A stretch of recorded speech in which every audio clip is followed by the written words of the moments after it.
Welcome to লক্ষ্মীর পঞ্চব্যঞ্জন। লক্ষ্মীর পঞ্চব্যঞ্জনে আপনাদের সবাইকে স্বাগত। আশা করি আপনারা সকলেই ভালো আছেন। আজকে আরেকটি রেসিপি নিয়ে চলে আসলাম। রেসিপিটি হলো টমেটোমের সস। আসুন তাহলে দেখে নিন কিভাবে আমি টমেটোমের সস তৈরি করি। এখানে 2 কেজি টমেটো আছে। টমেটোগুলো দেখুন ছোট, কিন্তু খুব লাল দেখতে টমেটোগুলো, দেশি টমেটো। আমি টমেটোগুলো ভালো করে কলের জলে ধুয়ে নিলাম, নিয়ে তারপর একটা একটা করে প্রতিটা টমেটোমের বোটা ছাড়িয়ে নিলাম, নিয়ে প্রেশার কুকারে দিয়ে দিলাম।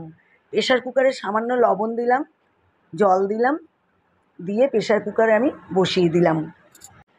প্রেশার কুকারে একটা সিটি পড়ে গেছে, আরেকটা সিটি পড়ছে দেখুন। মাত্র 2টো সিটির পর আমি নামিয়ে নিলাম। নামিয়ে আমি একটা প্লেটে ঢেলে নিলাম দেখুন। তারপরে ঠান্ডা হওয়া পর্যন্ত কিছুক্ষণ অপেক্ষা করলাম। তারপরে মিক্সার গ্রাইন্ডারের মধ্যে আমি নিয়ে নিলাম, অল্প অল্প করে নিয়ে আমি পেস্ট করে নিলাম দেখুন। করে এইভাবে একটা বড় ছাঁকনির মধ্যে আমি সব ঢেলে নিচ্ছি। নিচে একটা বোল পেতে নিয়েছি, তারপরে ছাঁকনিতে ঢেলে নিয়ে আস্তে আস্তে করে চামচ দিয়ে আমি সব ছেঁকে নিলাম। আরও কিছুটা ছিল, সেইটাও পেস্ট ভালো করে বের করে নিলাম। নিয়ে ভালো করে কাই বের করে নিচ্ছি দেখুন। একটা কাচের বোলের 1 বোল হয়েছে দেখুন।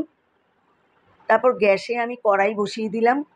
কড়াই গরম হয়ে গেছে, এবার আমি ওই পেস্ট আমি সব ঢেলে দিলাম। তারপরে ভালো করে নেড়ে চেড়ে দিলাম। এবার আমি বিটের টুকরো কয়েকটা দিয়ে দিলাম। বিটের টুকরোগুলো দিলাম হচ্ছে ভালো করে লাল, টকটকে লাল হওয়ার জন্য। এবার আমি 1 বাটি চিনি দিয়ে দিলাম এখানে। আমি এখানে ছোট 2 চামচ লঙ্কার গুঁড়ো দিয়ে দিলাম, সামান্য লবণ দিয়ে দিলাম। লবণ আগে দেওয়া ছিল সিদ্ধ করার সময়। এবার খুব ভালো করে আমি নেড়ে চেড়ে দিচ্ছি।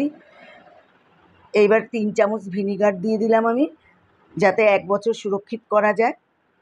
দেখুন কালারটা কি সুন্দর হয়ে এসছে। আমি ঢেকে ঢেকে জাল দিচ্ছি, চতুর্দিকে ছিটচ্ছে আর নাড়তে গেলে হাতে ছিটে আসছে।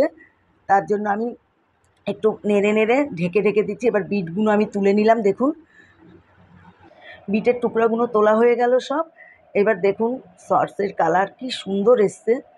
আপনারা না দেখলে মানে বিশ্বাস করতে পারবেন না, এত টকটকে কালার এসছে। আপনারা নিশ্চয়ই দেখলেও বুঝতে পারছেন। আবার ঢেকে দিয়েছি, দিয়ে আরেকটু জাল দিয়ে নিচ্ছি। এবার আমি নামিয়ে নিলাম, নিয়ে একটা বোলে আর একটা ছোটো বাটিতে আমি সার্ভ করে দিলাম। সাইডে 4টে টমেটো দিয়ে দিলাম গার্নিশের জন্য। দেখুন একটা শিশিতে সার্ভ করেছি, দেখুন কি সুন্দর লাগছে, কালারটাও কি সুন্দর এসছে। আশা করি খেতেও টেস্ট হবে। ভিডিওটি ভালো লাগলে লাইক, কমেন্ট, শেয়ার অবশ্যই করে দেবেন। আমার চ্যানেলে কোনো নতুন সদস্য হয়ে থাকলে চ্যানেলটি অবশ্যই সাবস্ক্রাইব করে পাশে থাকবেন। নমস্কার।